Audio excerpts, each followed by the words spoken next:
Good fundamentals are imperative in finding success jungling. Even in ratings like Diamond, I see basic fundamentals ignored and people just full on autopilot. In this video, I'm not just going to give you the answers, but I want to help guide you through the jungling basics to help you become a better player, because in game, you're going to have to think for yourself. I'm putting you in the shoes of the jungler in this game, and after I ask a question about decision making, pause the video and compare and contrast your answers with mine. This way we can see what we need to work on. So with that being said, these are the 3 fundamental concepts you should think about before every match in Champ Select or in the loading screen. Step number 1 is analyze your lane matchups as well as your own jungle matchup. So one of the things I like to do with lane matchups is always try to analyze which lane will have prio in the first 3 levels. So that helps me secure Scuttle Crab, as well as going ahead and impacting on like where I path. For example, if I have a losing jungle matchup and a losing top lane, I don't want to go bot lane, get a leash, and start pathing top just because I get a leash. Like, that doesn't make any sense. Yeah, maybe it helps my clear, but then I don't get Scuttle. I can potentially die in my jungle. I can get bullied out. I'm just gonna be set behind. It's just a recipe for disaster. Step number 2 is to think about what objectives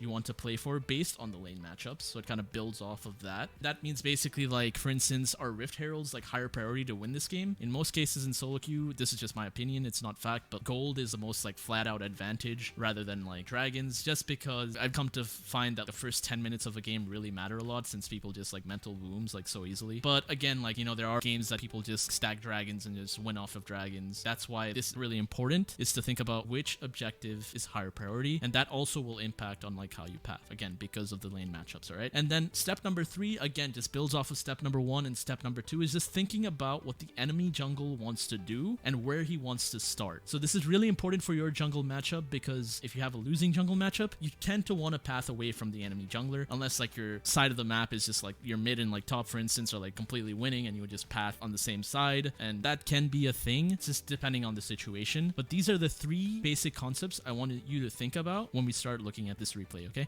Like I said, I'm going to put you in the shoes of this jungler. So I want you to think about being the Vi in this game versus the Graves jungle. And then you have a Sion in the top lane versus Set. Then you have Azir versus Karma in mid. You have Vayne Lulu versus Lucian Zoe in the bot lane. So think about your lane matchups. Who wins, who loses, where do you want to path, and what is your goal? Do you want to go ahead and take dragons? Do you want to take Rift Heralds? Think about what your champion is really good at. All right, so you can go ahead and pause the video, and I'm going to go ahead and give you my reasoning. Step number 1, analyze your lane matchup. In this case, Vi is really good at securing jungle objectives. She does dragons really fast, she does Rift Heralds really fast. That's just her champion, right? Because we're W. But then in the top lane, Set obliterates Sion because he gets a lot of regen from his passive. Sion will never hit a Q on Set because he'll just pull him with his Facemaker or whatever it's called. And then on top of it all, he has better shield, he does true damage in the center, which is really easy to land on Sion since he is like quite a big target and he's a melee champion, so it's really easy to go ahead and land those on Sion. It's like a really hard lane matchup in the top lane. And then in the jungle, Graves is insanely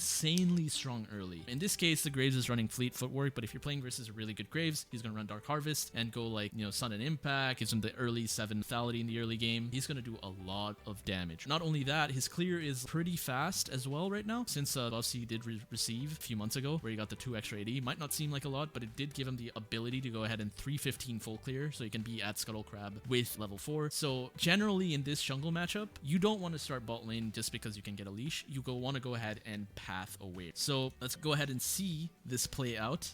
Fast forward a little bit and then toggle right here on the Vi. Looks like she is starting bot, and she's just gonna go ahead and clear bot side and go straight top. Do you guys think she can fight for the Scuttle? No, right? Like, it's not gonna happen. So she 5 camps and then tries to go ahead and gank top, and then Graves is right there. Even though this seems like, oh, Set is in a bad situation, because honestly he was. He actually didn't play this well, it's just the nature of the matchup. He should be dead, like in most scenarios here, right? Goes ahead and shields and then does that. So it was pretty well played by him, but Graves is just here to go ahead and clean this up. So now this is a huge disaster, but why do you guys think it's a disaster? Especially in these top lane ganks. So whenever top laners are taking double TP like this, when a team has TP advantage, it makes the rest of the game hard, especially on like your strong lanes. So in this case, Bot lane is like, I mean, Vayne is relatively weak early. It's not exactly a strong lane, but it makes it like infinitely harder because now they have to play around the TP advantage. And in most cases, even though this Lucian in the game must be really handsome in real life, and you should probably subscribe to his YouTube channel because he's trying to hit 5k subs. In this case, a lot of like these AD carries, including the handsome Lucian, sometimes don't think about TP advantage, and it can really like screw over the game because they need to be like better players, and then sometimes they make these mistakes, right? So now they're playing against TP advantage from top lane. So Sion dies, he has to TP back to lane, and then Set will just walk back to lane. So now this is really, really rough because the jungle is ahead and then the top laner is ahead. So this makes the game really, really hard because now they have complete prior over like Rift Herald, for instance, right? In most cases, since Set should win the matchup from here on out, he will have prior on Rift Herald. And you'll always see like these Set solo doing Rift Herald at some point as well. That's what I've seen in my games. But now it's like really, really hard because now you're going to have to try and play for bot side of the map. You can see after this, Set just walks back to lane and he has TP advantage, right? So here, Vi's just going to clear the bot side. And then Graves is going to go ahead and gank bot here.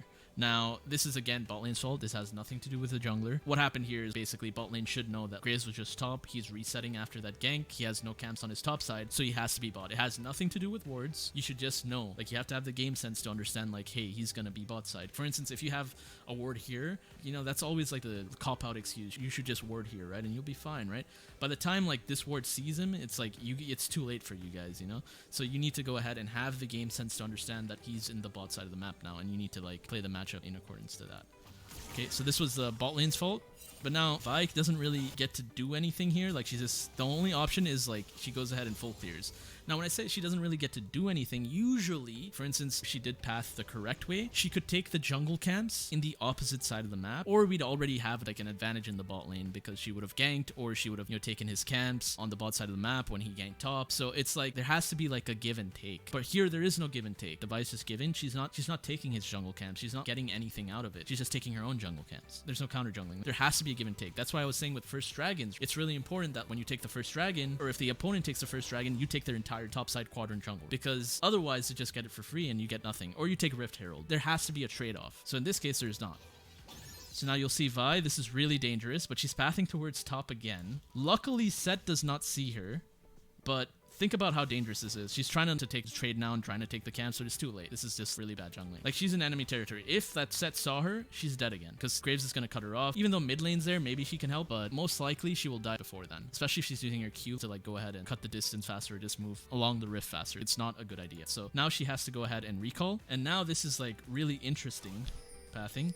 Note how she, like, is not efficient with her jungle clears. She's just, like, doing raptors and then, like, invading and recalling, and then she, like, starts and goes here to her Krugs. So the pathing is really inefficient, right?